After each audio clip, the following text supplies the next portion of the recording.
कितवीचे विद्यार्थी?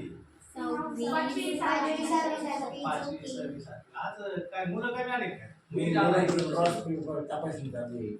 मला तिथे अभ्यासाचे मला म्हणले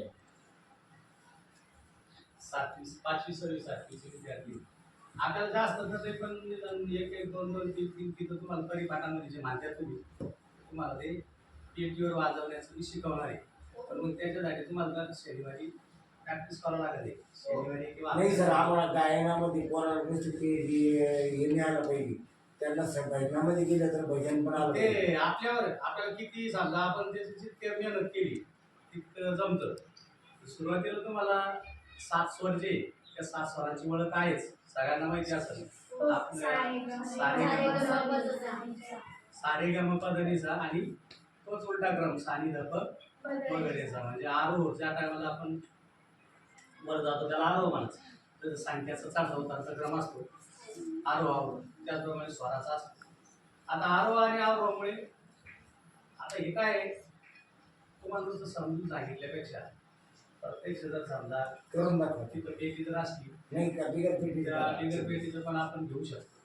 पेटी आहे तर त्याच्यामध्ये आपल्याला स्वर जुळतात. आता मोठे सरी तुमचे मुख्याध्यापक हे पर्यंतकडे पण पेटी आम्ही 15-20 हजाराची पेटी न करून आणली यांची पण घरी पाडले तर आपण आज नाही, पण तुम्ही या पेटी लागली ती सरांची पेटी ही छोटी पेटी द्यायची. पण आपण यांना सरगम आणि काही राग शिकू आणि त्या रागावर आले काही जे केशव माधवासारखी किंवा कान्हा राजा पंढरीचा आणि तुम्ही हे जे म्हणतातच जय जय महाराष्ट्र माझा, जनगण मन, हे सगळं आपण त्या पेटीवर सगळ्याला ज्याला शिकता येईल त्याने शिकायचं. फक्त ती पेटी आणली का नंतर पेटीवर त्यांना प्रॅक्टिस थोडी थोडी दिली झाली, पण मांडणीची प्रॅक्टिस जास्त होईल. तर अशा पद्धतीने आपल्याला आता आज आपण स्वराचा आवरो एक 5 मिनिटात सांगतो. आपण पेटी मागवण्याचा प्रयत्न केला, परंतु पेटी कोणी देईना गावात.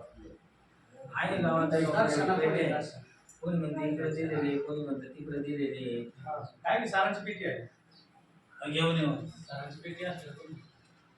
त्यांनी नाही सांगा माझ्या मागे सामान आरो कसा तो सा रे थोडस वर आहे ना, नंतर ग म प ध नी सा. म्हणजे आता खालचा सा म्हणला तर तो त्याच्या डबल झाला. आता खाली येतात सा नी ध प म ग रे सा. आता पहा सलग म्हणतो तुम्ही सलग म्हणा. सा रे ग म प ध नी सा, सा नी ध प म ग रे सा. आता तुम्ही काय करायचं 5 वेळेस म्हणा आरोह. तुमचे म्हणा.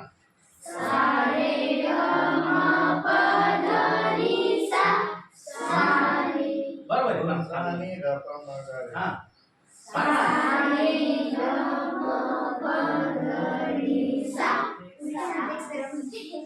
आता तुम्ही कसे मानता माहिती का, जो 6 आहे का त्या 6वरच सगळे स्वर म्हणू लागले. सा रे ग म प ध नी सा. हे फक्त आपण वाचन झालं. सा रे ग म प ध नी सा असा स्वर. सा नी ध प म ग रे सा. डबल सा सा रे रे ग ग म म प प ध ध नी नी सा सा. सा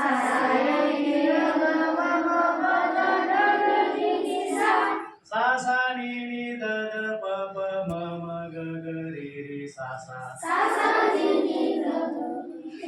तसंच एक एक स्वर म्हणा. सा सा नी नी ध ध प प म म ग ग रे रे सा सा. आता 3दा सा रे ग म ग म प ध प ध नी ध नी सा. सा नी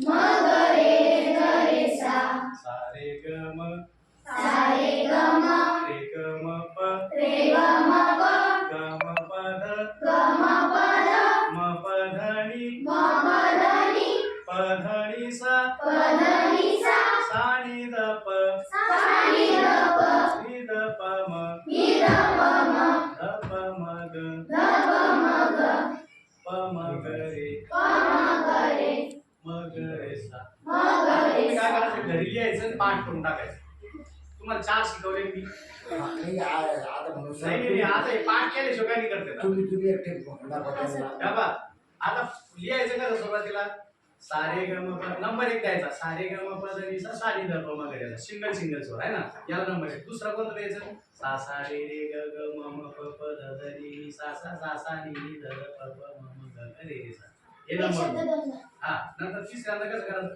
सा रे ग रे ग म एक स्वरून परत मागे यायचं सा रे ग रे ग म ग म प म प ध असं जाऊन परत सा नि ध नि ध असं एक एक स्वर आणि शेवटचं सा रे ग म 4 स्वर रे ग म प ग म प 4 स्वरावर जायचं पुन्हा दुसऱ्या स्वरावर यायचं परत 5वा नंतर तिसऱ्या असं असे 4 पट्टे तुम्ही पाठ करून टाका आपण पुढच्या वेळेला याची तुम्हाला प्रॅक्टिस देईल वहीत लिहून घ्यायचं आणि प्रॅक्टिस वहीत लिहून घ्या सगळेजण आता पाठ तर झालेलं आहे तुमच्या खूप सोपं आहे मी त्यांना टाकतो हा ग्रुपवर